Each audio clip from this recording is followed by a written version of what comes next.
तो कल जैसे आहार नाल पर चर्चा हो रही थी, तो आज भी क्योंकि आहार नाल है उसमें टाइम लगेगा, क्योंकि एक लंबा प्रोसेस है आहार नाल, तो उसमें लगभग 2 से 3 दिन तक 3-4 वीडियो में क्या हो जाएगा, ये आहार नाल कंप्लीट हो जाएगा। आई बात समझ ना?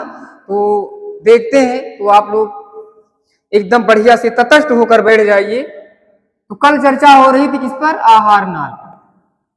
तो अभी केवल स्टार्टिंग ही हुआ है, ये जो हमारा एलिमेंट्री कैनाल है, आहार नाल है।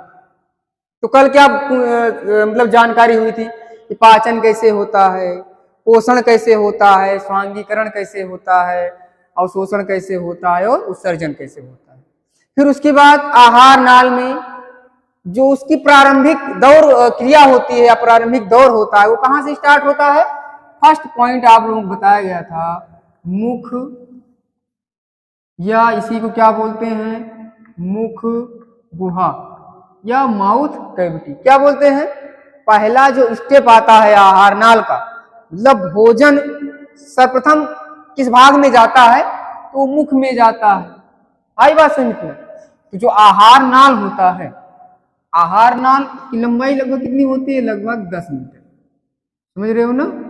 लगभग 10 मीटर क्या होती है? इसकी लंबाई होती है। मुख से लेकर के कहां तक फैला होता है? अब 10 मीटर कहां तक, मतलब कहां से कहां तक होगी? तो यह लगभग कितना इसकी लंबाई होती है? लगभग 10 मीटर।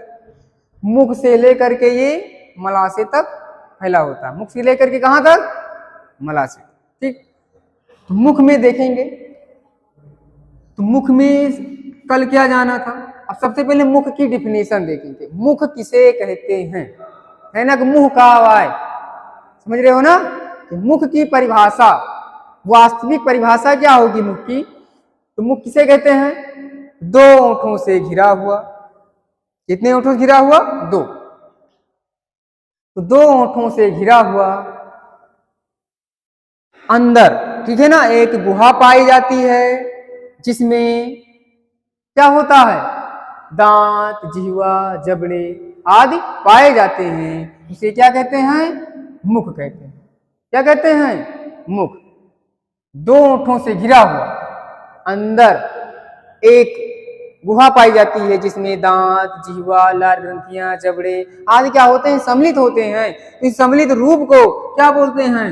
मुख गुहा या मुख कहते हैं। समझ गए इतना? ठीक, अच्छी बात। चलो आगे देखेंगे। तो कल किस पर चर्चा हुई थी? लार ग्रंथ, स्लाइवर ग्लैंड है। कल आपको लार ग्रंथियां बताया गया था कि लार ग्रंथियां क्या स्रावित करती हैं? लार रस। ठीक। लार ग्रंथ क्या निकालती है? लार रस। लार ग्रंथियां कितनी होती हैं? 3 जोड़ी। कल बताया गया था। कौन कौन सी? अधोहन। ठीक, कितनी होती हैं? क्या बताया गया था? अधोहन। दूसरी क्या बताया गया था? अधोजीवा। और तीसरा पैरोटिडिया कर्णमूल ग्रंथ। समझ गए ना इतना? तो ये 3। अब जो ये देखेंगे, ये जो लार रस है, इससे एक एंजाइम निकलता है। एंजाइम कौन सा एंजाइम है? टाइलिन। कौन सा एंजाइम है? Ptyalin enzyme. समझ गए इतना?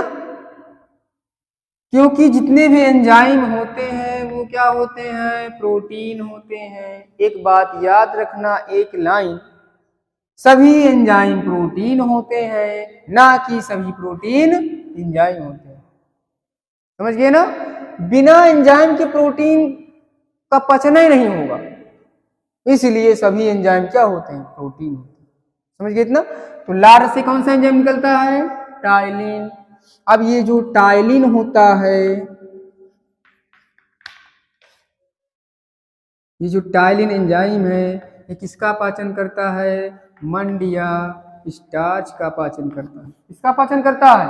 मंडिया स्टार्च। मंड किसमें होता है? ये होता है कार्बोहाइड्रेट युक्त भोजन में पाया जाता है।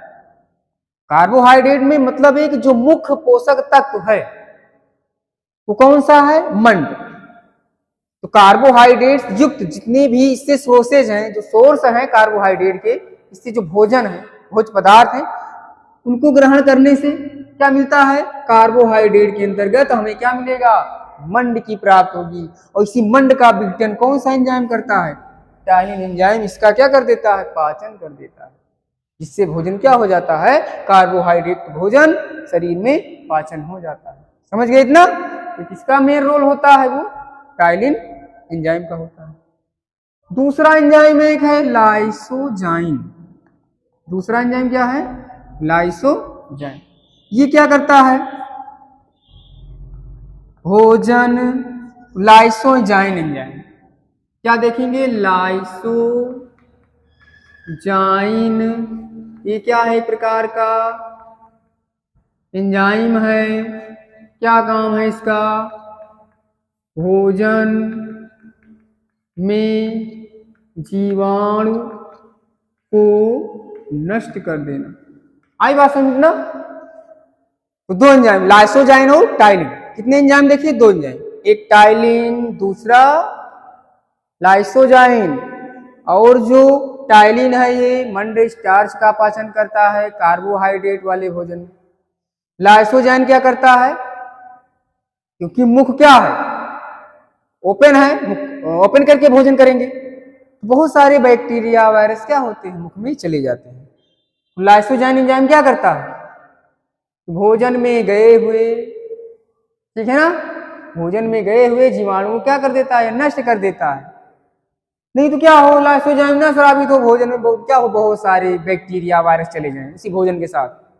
लेकिन कुछ जीवाणु क्या होते हैं? भोजन को सड़ाने में, विघटन करने में बहुत मदद करते हैं। अगर वो जीवाणु ना हो तो भोजन का पाचन नहीं होगा। समझ रहे हो ना? इससे आप लोग, ऐसा नहीं कि कोई जीवाणु ना खाता हो, भोजन तो सभी लोग करते हैं। ऐसा नहीं कि भोजन ना करता हो कोई हो बताओ जो भोजन ना करता हो? ठीक, बाबा रामदेव भोजन नहीं करते हैं?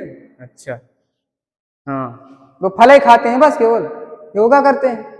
ऐसा नहीं भाई, तो बाबा रामदेव भी क्या करते हैं? भोजन ग्रहण करते हैं। समझ रहे हो ना?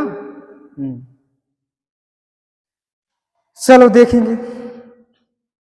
भोजन सभी लोग ग्रहण करते हैं। तो भोजन में अगर इसको देखा जाए, भोजन को सूक्ष्मदर्शी से बहुत सारे कीटाणु, बहुत सारे जीवाणु, भोजन को जीवाणु क्या करते हैं? सड़ाते हैं। सूक्ष्मदर्शी देखो तो कहो भोजन ही नहीं खाएंगे हम। समझ रहे हो ना?